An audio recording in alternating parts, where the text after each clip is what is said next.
et bienvenue sur My Travel Project. Hier, j'ai fait une story sur Instagram, comme à mon habitude. En fait, j'étais en train de rédiger des scripts pour des prochaines vidéos YouTube que j'ai envie de tourner, et je me suis dit que ça serait peut-être intéressant de te parler un peu plus en détail de création de contenu. En tout cas, moi, c'est un sujet que j'adore parce que je fais littéralement de la création de contenu au quotidien depuis genre 10 ans. Même plus, depuis 11 ans. Je pense que maintenant, le fait de créer du contenu sur internet, que ça soit sur des réseaux sociaux comme Instagram, Twitter, Threads, TikTok, ou via un blog ou une chaîne YouTube, enfin maintenant c'est répandu, c'est-à-dire que c'est plus trop quelque chose de nouveau. Les gens savent à peu près de quoi tu parles quand tu parles du fait de créer du contenu sur internet, que tu gagnes de l'argent avec ou non. En fait, moi c'est un sujet dont j'adore parler, déjà parce qu'évidemment j'en fais aussi pour mes clients, et en fait je trouve que c'est un domaine qui est super créatif, il y a un éventail de possibilités. Juste si t'as envie de faire ça, genre par passion, parce que tu te fais kiffer ou quoi, ou parce qu'un jour t'auras envie d'en vivre. Et je me suis dit, pourquoi pas en faire une vidéo où je te parle un peu plus de mon avis sur certains sujets en termes de création de contenu, où je te parle un peu plus en détail de ce que moi je fais en termes de création de contenu aussi. Tout ça pour dire que je me suis dit, autant poser des questions à la commu pour savoir de quoi ils voudraient entendre parler dans cette vidéo. C'est parce qu'en fait j'aurais très bien pu décider de faire une vidéo hyper structurée en disant voilà, la création de contenu pour moi c'est ça, voici ce que moi je fais au quotidien et tout, mais finalement le mieux c'est peut-être de vous demander ce qui vous intéresse de savoir sur ce sujet, et donc du coup je vais suivre les questions qu'on m'a posées. Alors tout d'abord, avant de commencer cette vidéo, petite mise en contexte, si c'est la première vidéo que tu vois de moi. Donc je m'appelle Sixtine, j'ai 31 ans, et je suis freelance en communication, je suis social media manager freelance pour être plus précise, et je suis aussi créatrice de contenu voyage depuis 2014. Donc je suis principalement quand même sur 3 plateformes, c'est-à-dire un blog. J'ai d'ailleurs commencé par un blog qui s'appelle My Travel Project, que j'ai créé en juin 2014, où je poste plein de guides informatifs pour partir dans les destinations que j'ai également visitées. Je parle également de vie à l'étranger là-bas, parce que sur les 10 dernières années, j'ai vécu genre 6 ans, un truc comme ça à l'étranger. J'ai aussi une chaîne YouTube, évidemment tu es dessus, donc voilà, bienvenue, où je poste des vidéos en général une fois par semaine, parfois ça peut être un peu moins. Et je suis aussi sur Instagram, c'est vraiment mon réseau social principal. J'ai également genre une page Facebook et j'ai créé un compte TikTok juste histoire qu'on me pique pas le nom My Travel Project sur TikTok. Honnêtement, je suis pas très régulière. TikTok n'est pas mon réseau social préféré, loin de là. Bon, c'est simple en fait, sur TikTok je fais que du reposting de ce que je mets sur Instagram. Pour être simple. Donc ça fait vraiment 11 ans que je crée du contenu sur internet sous plein de formats différents, et ça fait depuis 2017 que ça me rapporte de l'argent. Quand je parle de me rapporter de l'argent, voilà, soyons transparents, remettons l'église au milieu du village, ce n'est pas l'activité qui me rapporte le plus, d'accord? C'est-à-dire que la première fois que j'ai gagné de l'argent en 2017 avec My Travel Project, donc c'est-à-dire le blog, YouTube, Instagram, tout ça, je crois que ça m'a rapporté genre 25 €, 30 €, enfin bref, c'était genre ma première paye de Google AdSense, donc c'est-à-dire la monétisation YouTube. Mais nous aurons le temps de reparler monétisation dans cette vidéo, donc je vais commencer tout de suite avec la première question. J'ai une question qui est, je trouve ça intéressant de savoir quel matériel tu utilises et comment, et le process. Alors ça, si ça peut intéresser, j'essaierai de faire une vidéo complète sur par exemple comment moi je filme une vidéo YouTube ou comment je filme un vlog de voyage, parce que c'est vrai que moi ma thématique c'est vraiment le voyage à proprement parler, et depuis quelques temps aussi le freelancing, vu que les deux sont assez reliés dans ma vie. Donc pour le matériel que j'utilise, j'ai évidemment beaucoup changé mon matériel au fur et à mesure des années, mais majoritairement je prends mes photos et vidéos avec la caméra avec laquelle je filme actuellement. Donc c'est un Canon EOS M50 avec un objectif 18-150 mm, c'est l'objectif que j'utilise le plus. J'ai aussi un autre objectif qui est un objectif 15-45 mm, c'est l'objectif qui était vendu avec mon appareil photo quand je l'ai acheté. Je l'utilise un peu moins parce que je préfère avoir un zoom plus important quand je pars en voyage, donc en général je prends l'objectif 18-150. J'ai aussi un objectif Tamron qui est un 18-400 que j'ai acheté il y a 3 ans quand je suis partie en Tanzanie en voyage, parce qu'on partait faire un safari et évidemment j'avais envie de pouvoir photographier les animaux qui étaient un petit peu loin. Donc mon objectif Tamron m'a bien servi à ce moment-là. Donc avec ma caméra pour enregistrer des vidéos comme ça en face cam, j'ai un micro Rode qui est branché juste au-dessus, c'est un micro unidirectionnel. Et quand je pars en voyage, en général je l'emmène pas parce que j'aime pas trop me surcharger, donc j'ai aussi un dictaphone que je peux accrocher comme ça, Sony. Après pour tout ce qui est matériel, mon portable. Mon portable, vraiment je filme toutes mes stories, beaucoup de mes réels avec ça aussi, c'est un Xiaomi 14. Sinon, j'ai aussi une GoPro Hero 8 et depuis quelques temps, j'ai également un trépied qui sert aussi de stabilisateur, c'est le DJI Osmo Mobile. Donc non, je n'ai pas la caméra DJI Osmo Pocket, même si elle a l'air très pratique. Moi j'ai vraiment juste le trépied stabilisateur qui est le DJI Osmo Mobile sur lequel en fait tu peux fixer ton portable. Et vu que mon portable a déjà une très bonne qualité vidéo, je me suis dit que ça allait faire un peu doublon si j'avais une DJI Osmo Pocket, c'est pour ça que j'ai pris le DJI Osmo Mobile. Alors en termes de comment j'utilise le matériel, je sais pas si la personne voulait vraiment parler de la technique, des réglages sur ma caméra par exemple. Je pense que ça dépend peut-être un peu. Évidemment, je pense que ça dépend de chaque situation. J'aurais plus tendance à faire des réglages sur ma caméra quand je suis en voyage pour prendre des photos. Et encore, je dirais que je suis assez novice en termes de fonctionnalité de caméra. Enfin, je suis loin d'être une photographe professionnelle, même si j'ai des compétences quand même là-dedans, vu que ça fait 10 ans que je crée du contenu, je suis loin d'être photographe professionnelle. Par exemple, là, quand je filme face caméra comme ça, moi je m'embête pas et je mets ma caméra en automatique.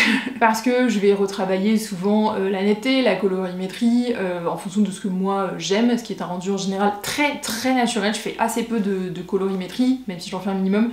Ça, je le fais surtout en post-production, c'est-à-dire au montage. Et après, justement, pour mon process de création de contenu, j'ai une autre question dessus, à propos du détail du processus, c'est-à-dire de l'idée à l'édition. C'est vrai que ça va vachement dépendre de la plateforme sur laquelle je vais poster, parce que entre filmer un vlog de voyage, donc c'est-à-dire filmer des plans vidéo, filmer un vlog chez moi, donc un vlog beaucoup plus axé freelance, création de contenu, ou prendre des photos quand je suis en voyage qui vont me servir pour des articles de blog ou ensuite pour de la création de contenu sur Instagram, donc des carousels ou des réels, évidemment que le process est différent. Mais je pense parler du process de manière générale, comment moi je fonctionne si je pars en voyage par rapport à tous les contenus que je veux créer. Et pour ça, je vais prendre comme exemple mes 2 derniers voyages, c'est-à-dire le week-end que j'ai passé à Londres au mois de mars et quand je suis partie au Maroc au mois de novembre. En fait, pour ces 2 voyages, je savais déjà quelles étaient les visites que j'allais faire, par exemple pour Londres, et pour mon voyage au Maroc, je savais les destinations qu'on allait visiter, en l'occurrence Marrakech et Essaouira. Il y avait aussi quelques visites que j'avais réservées quand on était à Londres. À Marrakech et Essaouira, on avait quand même déjà noté des trucs. Donc ce que je fais avant de partir en voyage, c'est que je me fais une liste de tous les contenus que j'aimerais produire. Ce ne sont pas nécessairement tous les contenus que je vais produire, mais j'essaye de me dresser quand même une liste des contenus que j'aimerais bien créer. Quand je parle de contenu, je parle pas du tout des photos que je voudrais prendre, parce que ça je fais vraiment au feeling pendant le voyage, y compris par exemple les photos de moi, parce que on va pas se mentir, au bout d'un moment je représente aussi My Travel Project sur les réseaux sociaux, donc c'est quand même bien, et moi j'aime bien aussi avoir des photos de moi en voyage, mais j'ai pas du tout par exemple de moodboard, de photos, de poses que je voudrais faire en voyage. Souvent c'est plus des idées qui vont me venir sur le moment où je fais au feeling. Par contre pour ce qui est des articles que je veux écrire, des réels que je voudrais tourner et des vidéos que je voudrais filmer, ça je note toujours en avance. Déjà il y a forcément des articles que je sais que je vais créer, c'est-à-dire que par exemple quand on est parti au Maroc, je savais que j'allais créer un article pour visiter Marrakech, un article pour visiter Essaouira, et j'ai une série d'articles sur mon blog qui s'appelle Budget, conseils et bonnes adresses. Donc ça, c'est pour la destination de manière générale. Donc j'ai écrit par exemple un article, budget, conseils et bonnes adresses pour un voyage au Maroc, en précisant bien dans l'article que ça correspondait juste aux endroits que j'avais visités au Maroc, hein, on est bien d'accord. Pareil en termes de vidéos, moi j'aime bien avoir une certaine timeline, quelque chose qui fasse sens dans les vidéos que je poste. Par exemple, là si je pars en voyage, la première vidéo que je vais poster en général, ça va être la vidéo sur le contenu de mon sac à dos, les affaires que j'emporte pour cette destination. C'est des vidéos qui peuvent sembler redondantes, mais finalement, entre un voyage au Maroc et un week-end à Londres, t'emportes pas la même chose quoi. Après, sur place, je filme des vlogs. Je ne réfléchis jamais en avance à ce que je vais filmer, comment je vais amener l'idée et ce que je veux transmettre dans le vlog, parce que pour moi, un vlog, ça doit rester hyper authentique et mon vlog doit se construire en fonction de mon voyage, et c'est pas mon voyage qui doit se construire en fonction de mon vlog. Donc, évidemment, il y a des vlogs où il y a beaucoup plus de matière que d'autres, où c'est plus rocambolesque, où parfois c'est un peu plus lent, un peu plus reposant, parce que j'essaye vraiment d'avoir l'équilibre entre j'ai envie de filmer mon voyage parce que je veux avoir des souvenirs, je veux transmettre des infos qui peuvent être utiles et en même temps créer un vlog qui soit sympa à regarder, mais ça reste mon voyage et les souvenirs que je me crée prévalent en fait sur le fait de créer du contenu. Après ça c'est un parti pris, je dis pas que j'ai la science infuse, loin de là, enfin honnêtement je suis une nana qui filme des vidéos sur internet donc je ne suis personne, nous sommes bien d'accord. Mais voilà mon process pour les vlogs. Par contre je sais forcément que je vais filmer des vlogs et j'essaye de définir à peu près le nombre de vlogs que je vais pouvoir filmer dans ma destination. Par exemple, quand je suis partie au Maroc, on faisait 2 étapes pendant le voyage au Maroc, c'est-à-dire Marrakech et Essaouira. Pour moi, ça faisait 2 vlogs. Quand on est parti à Londres, au début, je m'étais dit, bah cool, je vais en faire juste un seul vlog. Finalement, au montage, je me suis rendu compte que ça allait me faire un vlog beaucoup trop long, de genre 30 ou 35 minutes. Je trouvais ça un peu trop long, donc j'ai préféré les séparer en 2. Et après, je sais également les vidéos que je vais tourner en revenant. En général, je vais avoir une vidéo un peu sur toute l'organisation de mon voyage, où je vais donner mes bons plans sur plein de posts différents, que ce soit l'hébergement, la nourriture, les activités, mes bons conseils. Parfois, je vais faire des vidéos un peu plus thématiques. Par exemple, quand je suis revenue de mon voyage à Londres, j'ai fait une vidéo complète sur le budget pour voyager à Londres. Et pour tout ce qui est création de contenu sur Instagram, là, en général, je vais faire un peu d'études de marché, de pêche aux inspirations. Donc je vais regarder des réels qui m'intéressent, des sons qui m'intéressent, pour voir si je peux essayer de transmettre des informations de manière un peu différente, peut-être pour pas uniquement faire des réels mais aussi des carousels. Parfois il y a aussi juste genre des trends par exemple sur Instagram que j'essaye de refaire en vidéo. Je vais te mettre un exemple ici d'une vidéo, enfin d'un réel que j'ai tourné quand j'étais à Londres. Littéralement ça m'a pris 5 secondes, mais bah voilà, moi je m'étais noté en amont que c'était un réel que je voulais faire parce que je trouvais ça sympa. Et puis après en fait tous les plans que je vais filmer autres que les plans dont j'ai absolument besoin pour faire une trend sur Instagram, bah en fait ça va me servir pour mes stories et après à la fois pour les réels que je vais recréer ou pour les carousels que je vais aussi publier. Donc je me note déjà avant toute chose toutes les idées que j'ai. Après pour ce qui est du processus, genre vraiment l'édition pour une vidéo YouTube, franchement c'est hyper compliqué de résumer ça dans une seule vidéo. Dis-moi dans les commentaires si t'aimerais que je te montre comment moi je monte un vlog de voyage, je sais pas si ça peut être intéressant. Donc moi d'abord pour monter un vlog de voyage, je vais mettre tous les plans que j'ai filmés les uns à la suite des autres, je vais dérusher. Donc dérusher ça veut dire supprimer tous les moments où tu vas bégayer, tous les moments de blanc, tous les moments où t'es en train de setup ta caméra et le plan a rien à faire là-dedans. Donc après je vais vraiment réarranger les plans pour qu'ils soient bien mis au bon endroit, que la timeline soit bien respectée par rapport à ce que j'ai fait pendant le voyage. C'est là aussi que je vais rajouter tous mes titres et toutes les animations de titres, que ce soit moi pour faire la promo de mon Instagram au début, les titres des dates, des heures, mais aussi des lieux. J'aime bien mettre les lieux dans mes vlogs de voyage pour que la personne qui regarde puisse avoir une idée de où je suis allée et si ça l'intéresse qu'elle puisse elle y retourner ensuite. C'est là aussi où je vais faire les animations sur les plans vidéo, donc soit me rapprocher direct d'un coup ou faire un dézoom comme ça, j'essaierai de faire en même temps que je parle. Et à la fin je refais une dernière passe où je revois toute la vidéo et c'est là que je rajoute les musiques et les voix off. C'est bien, j'en suis à 17 minutes de vidéo, j'ai traité littéralement 2 questions. Donc quel matériel tu recommandes? Ça, du coup, j'ai déjà répondu sur le matériel que j'utilise. Après, si tu veux juste commencer la création de contenu comme ça, honnêtement, pour moi, il n'y a pas besoin d'acheter quelque chose. Enfin, moi j'ai commencé, je crois que ma première vidéo sur ma chaîne YouTube, je l'ai filmée avec la GoPro que j'avais à l'époque, mais que j'avais pas du tout acheté dans le but de créer du contenu sur internet. Et j'ai filmé aussi beaucoup de mes voyages avec mon portable. Quand j'habitais au Brésil, donc en 2017-2018, j'ai filmé énormément de plans en fait, de vidéos, de vlogs avec mon portable de l'époque, c'était un iPhone SE. Et enfin c'était largement suffisant et je trouve que maintenant avec la qualité vidéo qu'on peut avoir sur des portables, autant commencer avec ça. Et puis si déjà tu t'y tiens, parce que enfin on va pas se mentir, il y a aussi beaucoup de gens qui commencent à créer du contenu sur Instagram, sur TikTok, sur une chaîne YouTube, sur un blog et qui arrêtent au bout de quelques mois parce que finalement ils ont pas envie de continuer ou parce que ça leur plaît pas tant que ça. Du coup moi je te conseille pas d'investir dès le début, je te conseille d'abord de commencer avec juste ton portable. Tu regardes si vraiment ça te plaît, si t'as envie de garder une cadence régulière. Et puis au bout de quelques mois, si vraiment ça te botte toujours autant, là oui, commence peut-être à investir si t'en as l'envie et les possibilités. Mais franchement, au début, enfin voilà, juste utilise ton portable. Et puis il y a même des gens qui, encore aujourd'hui, utilisent que leur portable pour faire du contenu et ça se voit pas du tout quoi. Alors, comment organises-tu tes semaines pour être la plus efficace? Histoire de ma vie. Alors déjà en termes de productivité, je pense que chacun est différent. Il y en a qui fonctionnent en time blocking, c'est-à-dire qu'ils font 2 heures de deep work sur une seule tâche spécifique. Il y en a qui vont passer toute une journée à faire que de la création de réels et le lendemain que la rédaction de scripts de vidéos YouTube. Je ne fonctionne absolument pas comme ça. Impossible pour moi de faire la même tâche pendant 2 heures de suite. Impossible. Par contre, je suis hyper efficace si tu me donnes 30 à 45 minutes pour faire la même tâche. Je sais que tout ce qui se dit en termes de productivité sur internet dit le contraire, je ne sais pas pourquoi, mais ça ne s'applique pas à ma personne. Donc moi ce que je fais pour être la plus efficace possible déjà, c'est que j'ai un calendrier éditorial tous les mois. Donc je sais exactement ce que je veux produire comme contenu par mois. En général, j'ai 12 à 15 posts Instagram par mois. J'ai une newsletter, j'ai 2 articles à rédiger, donc un toutes les 2 semaines par mois. J'ai 2 articles que je veux mettre à jour par mois.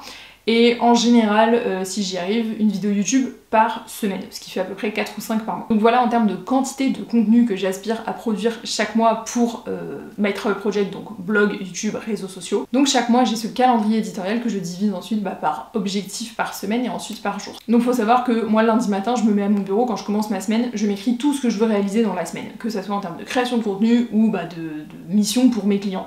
Dans cette vidéo je te parle que de création de contenu, je vais pas te parler de mes missions clients en freelance, même si le process est quand même relativement le même. Donc je me pose en début de semaine et j'ai toute une partie sur mon Notion, c'est vraiment une to-do list et j'écris tout ce que je voudrais réaliser dans la semaine ou ce que je dois réaliser dans la semaine. Et après, chaque jour de la semaine qui commence, eh bien j'ai un carnet où j'écris les choses que je veux réaliser dans la journée à partir de cette to-do list hebdomadaire. Donc c'est comme ça que je fonctionne pour définir ce que je veux créer comme contenu chaque semaine.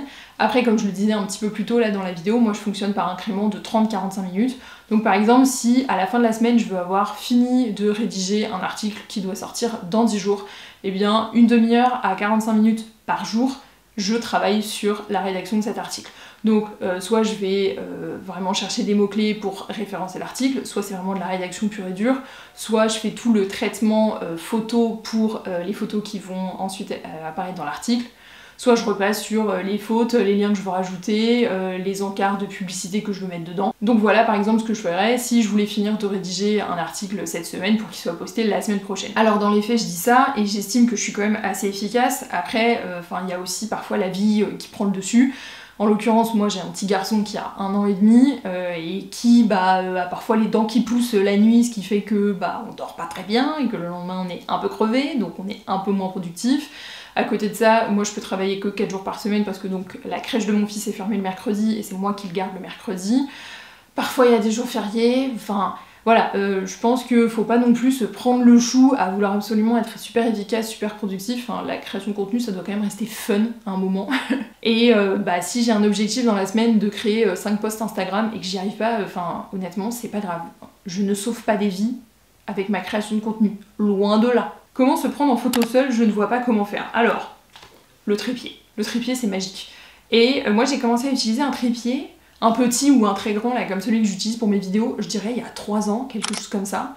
Et de bien savoir se servir de sa caméra, que ça soit soit en connectant ta caméra avec ton portable et une application. Moi, ma caméra, comme c'est une Canon, j'ai l'application Canon Connect et comme ça, je peux gérer la prise de vue à distance. Trop pratique. Après t'as des applications avec des petits boutons pour prendre des photos avec ton téléphone portable à distance. Et puis après c'est à toi de bien choisir comment tu setup ton trépied. Je peux comprendre que ça puisse faire peur si t'as pas envie genre de te faire voler ton trépied avec ta caméra dessus ou ton portable. Dans ces cas-là, tu demandes à quelqu'un de te prendre en photo. Si tu voyages avec quelqu'un d'autre, tu prends d'abord la photo en personne dans la pose dans laquelle tu voudrais être pris en photo et après tu lui demandes de reproduire la même chose. Moi j'ai souvent fait ça avec mon mari, l'homme de l'ombre.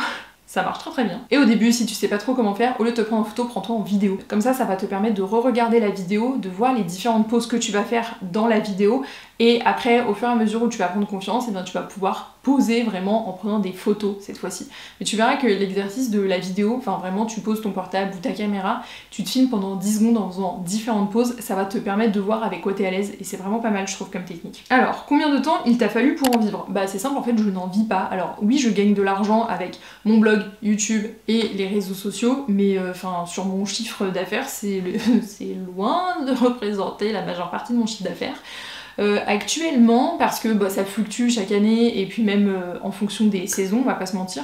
Par exemple, pour être tout à fait honnête, avec ma création de contenu, cette année par mois, je gagne moins qu'en 2024. Parce qu'en fait, on va pas se mentir, c'est un peu rétroactif, c'est-à-dire qu'en 2024, il y a quand même toute une partie de l'année, c'était mon congé maternité, donc au lieu de poster genre une vidéo par semaine, je postais une vidéo par mois par exemple, et les effets se ressentent pas tout de suite, en général tu les ressens quelques mois plus tard. je ressens les effets au niveau de la monétisation actuellement. Mais là, en moyenne, avec les différentes sources de monétisation que j'ai, je gagne entre 250 et 300 € par mois. Sachant que ce que je gagne avec la création de contenu, ça rentre dans mon chiffre d'affaires de mon statut d'auto-entrepreneur. Donc si t'enlèves je crois que c'est 25% maintenant, de cotisations sociales et tout ça, bah du coup il me reste pas 250-300 € par mois, on est bien d'accord. Hein. Après voilà, c'est vraiment une moyenne parce que c'est hyper fluctuant. Enfin par exemple, j'ai fait une collaboration avec une marque au mois de décembre et j'ai été payée en janvier. Bien sûr que mon chiffre d'affaires en termes de création de contenu en janvier était bien plus élevé qu'en février où j'ai pas fait de collaboration. Comment tu monétises tout ça, ça me semble hyper compliqué. Alors pour le coup je vais vraiment parler pour ma pomme, je pense que ça dépend de chaque personne, même si évidemment il y a quand même des sources de revenus qui sont communes à plusieurs personnes qui créent du contenu sur internet. Mais comment je gagne de l'argent? Déjà avec la monétisation avec Google AdSense. Donc Google AdSense en l'occurrence ce sont les pubs que tu vois avant, après ou au milieu des vidéos sur YouTube. Moi j'ai pas de pouvoir, enfin j'ai pas de contrôle sur qui apparaît dans ces espèces de pubs, enfin quel type d'entreprise par exemple. Le seul contrôle que j'ai c'est où les espaces de pub vont être positionnés dans ma vidéo. Si ma vidéo sur YouTube fait plus de 8 minutes, et bien déjà je peux mettre des espaces de pub pendant la vidéo et je peux choisir où est-ce qu'ils sont positionnés. Parfois, YouTube en met de manière automatique. Moi, j'essaie d'en supprimer parce que je trouve qu'il en met beaucoup trop parfois. Enfin, j'essaie de mettre à la place de la personne qui regarde. C'est trop chiant quand t'as une pub toutes les 3 minutes, quoi. Donc, pour revenir à nos moutons, je gagne de l'argent avec la monétisation Google AdSense qui correspond donc aux pubs sur YouTube, mais aussi aux espaces de pub que moi j'ai intégrés sur mon blog. Donc, par exemple, si tu vas sur un article sur mon blog, t'as une barre latérale avec plusieurs encarts, par exemple, qui vont t'amener vers d'autres articles, et t'as aussi un espace de pub, par exemple, dans cette barre latérale. Pareil pour le coup, j'ai un contrôle sur où je place mes espaces de pub, mais je n'ai pas de contrôle sur qui va occuper ces espaces de pub. Après, je gagne aussi de l'argent avec l'affiliation. Par exemple, moi je suis affiliée Viator parce que j'utilise quand même plutôt fréquemment ce site-là pour réserver des tours, des billets, des excursions quand je pars en voyage. Je suis aussi affiliée avec d'autres plateformes, donc par exemple Booking ou Stay22, ce qui fait que quand quelqu'un va sur mon blog et clique sur un lien affilié d'hébergement, si la personne réserve par mon lien affilié, eh bien moi je vais générer une commission sur le montant total de la réservation de la personne. Donc j'ai ça depuis juillet 2021 aussi, j'ai commencé à vendre mes propres produits digitaux, donc j'ai commencé avec un premier e-book qui était le guide du PVT à Montréal, que depuis j'ai laissé partir à la retraite, parce que je suis plus en PVT depuis quand même de nombreuses années, donc ça me semblait plus très pertinent à un moment. Mais j'ai toujours d'autres produits digitaux, donc j'ai notamment un e-book pour apprendre à voyager, peu importe son budget. J'ai aussi des Google Sheets, enfin des fichiers Excel que je mets en vente. Et comme j'ai aussi commencé à parler de freelancing sur mes plateformes, j'ai aussi commencé à vendre un webinar. Donc c'est un webinar d'1 heure pour t'expliquer les 5 étapes selon moi pour te lancer sereinement en freelance. Et depuis quelques temps, j'ai aussi commencé à accompagner certaines personnes à se lancer en freelance parce que ces personnes, par exemple, avaient déjà un projet de freelance qui était peut-être pas encore très bien abouti ou qu'elles avaient peur de pas se lancer avec les bonnes bases. Et du coup, j'accompagne ces personnes-là sur un programme de 3 mois. Techniquement, cet accompagnement, c'est pas un produit digital parce que c'est de l'accompagnement par Google Meet et tout. Mais bref, voilà en gros les produits que moi j'ai commencé à vendre par le biais de mon blog également. Et du coup, la dernière source de revenus, ce sont les collaborations. J'en ai fait quelques-unes, je pense 4 ou 5 au total. En fait, j'ai vraiment commencé les collaborations en 2022, donc ça va faire 3 ans. Du coup, la prochaine question, c'est comment trouves-tu des collaborations? Donc moi, soit on m'envoie des mails, soit j'ai déjà démarché. J'ai déjà reçu donc des propositions directement pour des collaborations. Je pense notamment à la dernière collaboration que j'ai faite avec Sailly, donc qui est une marque de eSIM. C'est eux qui m'avaient envoyé un mail directement pour pouvoir travailler avec moi. Mais à titre d'exemple, une marque que moi j'ai démarchée l'année dernière, c'est l'atelier Rosemood. Donc l'atelier Rosemood, en fait, c'est une entreprise qui fait des albums photos et des faire-part, baptême, naissance, mariage, ce genre de trucs. Et en fait, j'avais déjà réalisé 2 albums photos de mes voyages, donc en l'occurrence mon voyage de plusieurs mois en Asie et mon ascension du Kilimandjaro chez eux, donc j'avais évidemment payé mes produits. Et au bout d'un moment, je me suis dit, autant essayer de travailler ensemble, et donc on a travaillé ensemble l'année dernière et j'avais écrit un article en collaboration avec eux sur mon blog. Donc ça c'est un exemple de collaboration où c'est moi qui ai démarché l'entreprise alors que Sailly ce sont eux qui sont venus vers moi, mais pour moi ce sont les 2 moyens de trouver des collaborations. Après maintenant pour les créateurs de contenu, il y a des plateformes aussi qui existent, je pense notamment à Get Your Guide, Get Your Guide qui à la base est un site comme Viator. et qui a ouvert il y a quelques mois leur programme Get Your Guide Community où en fait tu peux obtenir des expériences sponsorisées par Get Your Guide. Ça, je trouve ça vraiment cool aussi comme opportunité. Je ne vois pas comment montrer mon contenu vu que je commence. Je suis pas sûre d'avoir compris. Je pense que la personne parle peut-être de comment rendre ton contenu visible. Honnêtement, ça dépend de la plateforme, j'ai envie de dire. Je pense que c'est connu maintenant, mais chaque plateforme a ses algorithmes, donc chaque plateforme a un peu sa manière de procéder pour que ton contenu commence à être visible. Mais je pense que déjà, faut peut-être pas se baser sur le fait que tu veux absolument que le premier contenu que tu vas poster, il doit absolument être visible, il doit absolument genre buzzer et devenir viral et tout. Honnêtement, ça fait quoi 11 ans que je crée du contenu sur internet, j'ai peut-être 2 réels qui sont devenus viraux. Quand je dis viraux, c'est genre 80 000 vues, enfin on n'était pas du 1 million non plus quoi.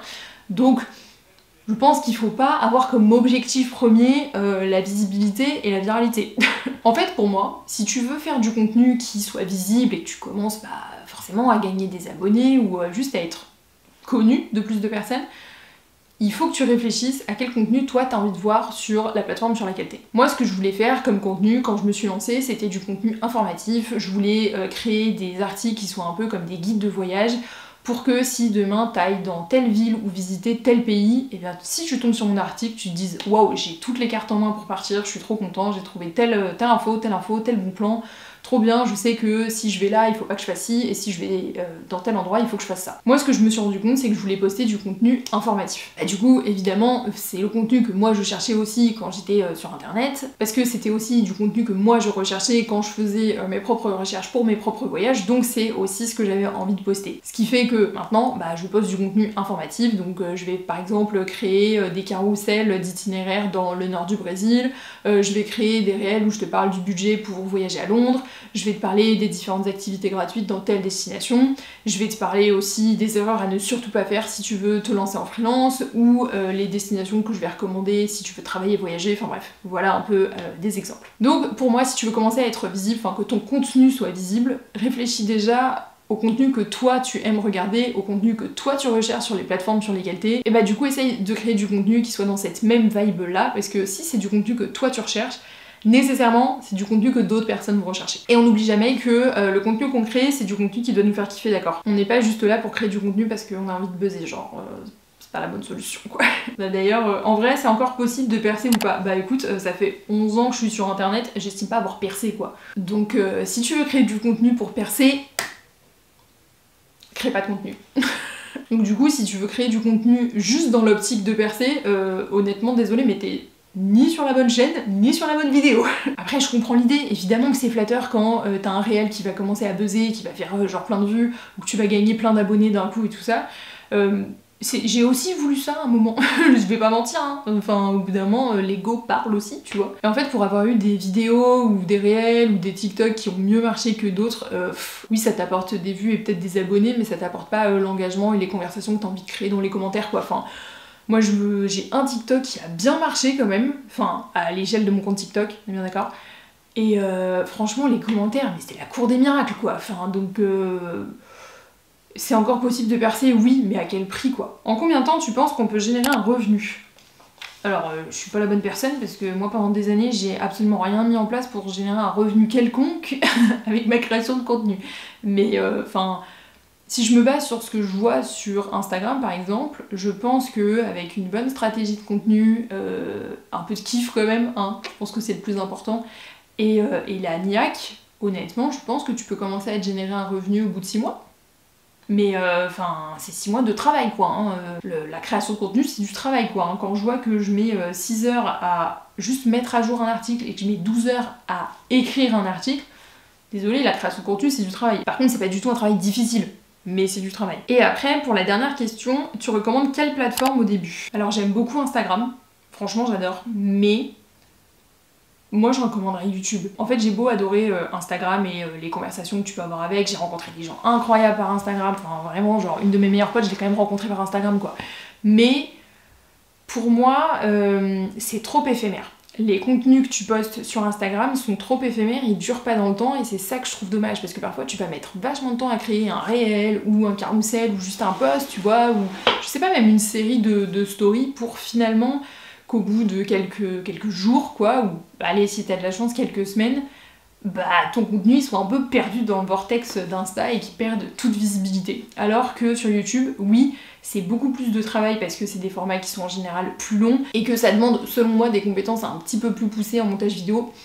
Quoique, t'es pas obligé de faire des montages de ouf, je trouve, mais bref. Mais t'as des vidéos qui durent dans le temps, où du coup tu peux continuer d'avoir des conversations en commentaire avec les gens pendant quand même pas mal de temps. Enfin, moi j'ai encore des vidéos où les gens commentent sous mes vidéos alors que je l'ai postée il y a genre 3 ans, quoi.